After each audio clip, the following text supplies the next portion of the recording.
Hello everyone, आज की video में हम बहुत ही इंपॉर्टेंट टॉपिक पढ़ने जा रहे हैं, फ्रिक्शन। फ्रिक्शन क्या है?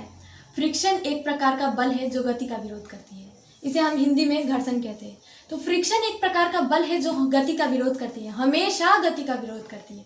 तो कैसे करते हो वो देखती है। जैसे मान लीजिए मैं चल रही हूँ तो कुछ बल लगा रही हूँ और मेरा विस्थापन हो रहा है, तो बल गुणे विस्थापन हमारा कार्य होता है। तो इसके अपोजिट में एक फोर्स लग रहा है, उसे हम फ्रिक्शन कहते हैं। तो घर्षण के विरोध किया गया कार्य हमेशा ऋणात्मक होता है। तो गति का विरोध करती है, इसलिए समस्या हो जाती है। इसीलिए हमें ल्यूब्रिकेंट यानी स्नेहक का इस्तेमाल करना पड़ता है। ल्यूब्रिकेंट का, इसको घर्षण को कम करने के लिए ल्यूब्रिकेंट का इस्तेमाल करना पड़ता है। तो ल्यूब्रिकेंट में बहुत सारी चीज़ें आ जाती है, ग्रीस, पाउडर, डीजल वगैरह बहुत सारी चीज़ें आ जाती है। लेकिन इसको अलग अलग जगह पे रिक्वायरमेंट के हिसाब से अलग अलग चीज़ों में इस्तेमाल करना होता है। जैसे मान लीजिए अगर आपने गाड़ी में पाउडर को डाल दिया तो गाड़ी खराब हो जाएगी।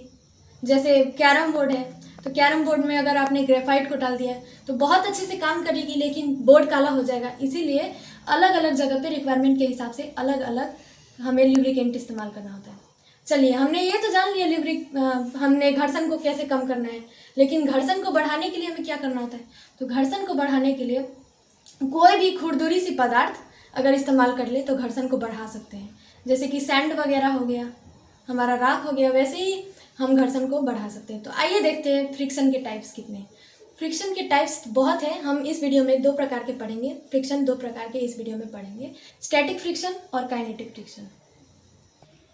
तो स्टैटिक फ्रिक्शन कब लगती है? When there is tendency of relative motion. ध्यान से समझिए, वहाँ पे रिलेटिव मोशन हो नहीं रहा होता है, होने वाला होता है। इसे हम एक एग्जाम्पल के थ्रू समझते हैं। जैसे मान लीजिए मेरे पास बहुत ही बड़ा सा ऑब्जेक्ट है, उसको मैंने धीरे से धक्का दिया, धीरे से, तो क्या वो आगे की तरफ जाएगी? नहीं जाएगी, क्योंकि उसको एक फ्रिक्शन फोर्स ने अपोज किया। उस फ्रिक्शन फोर्स को हम क्या कहते हैं? Static friction force. इसकी वैल्यू जो होती है वो वेरिएबल होती है। काइनेटिक फ्रिक्शन की तरह कांस्टेंट नहीं होती है, वेरिएबल होती है। It is represented by F इसको हम एफ से रिप्रेजेंट करते हैं। तो अब हम काइनेटिक फ्रिक्शन को समझते हैं। काइनेटिक फ्रिक्शन कब लगती है? When there is relative motion, जब सही में रिलेटिव मोशन हो रहा हो तब। इसे हम इसी एग्जाम्पल के थ्रू समझते हैं। जैसे मान लीजिए मेरे पास वही ऑब्जेक्ट है, मैंने उसे जोर से धक्का दिया तो आगे की तरफ तो जाएगी, लेकिन कुछ आवाज़ करेगी, तो उसको भी एक फ्रिक्शन फोर्स ने अपोज किया। उस फ्रिक्शन फोर्स को हम कहते हैं काइनेटिक फ्रिक्शन फोर्स।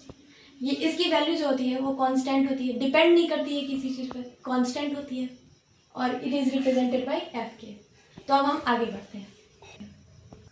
तो आइए हम काइनेटिक फ्रिक्शन की ओर बढ़ते हैं। काइनेटिक फ्रिक्शन को हम एफ के से रिप्रेजेंट करते हैं। इसका वैल्यू हमेशा कांस्टेंट होता है।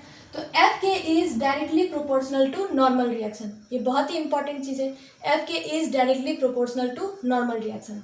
अब प्रोपोर्शनलिटी हटाने के लिए हमें म्यू के इंटू एन लगाना होता है। तो एफ के इजकल टू म्यू के इंटू एन। म्यू के जो होता है वो कोफिशिएंट ऑफ काइनेटिक फ्रिक्शन होता है। तो अब हम देखते हैं स्टैटिक फ्रिक्शन की मिनिमम और मैक्सिमम वैल्यू कितने तक हो सकती है। मिनिमम वैल्यू जो होती है वो 0 हो सकती है और मैक्सिमम वैल्यू एफ लिमिटिंग तक हो सकती है। एफ लिमिटिंग का मतलब होता है mu S N. I hope आज के वीडियो में आपके सारे डाउट्स क्लियर हुए होंगे। तो ऐसे ही और वीडियो देखने के लिए हमारे चैनल को सब्सक्राइब कीजिए, वीडियो को लाइक कीजिए और ज़्यादा से ज़्यादा शेयर कीजिए। Thank you.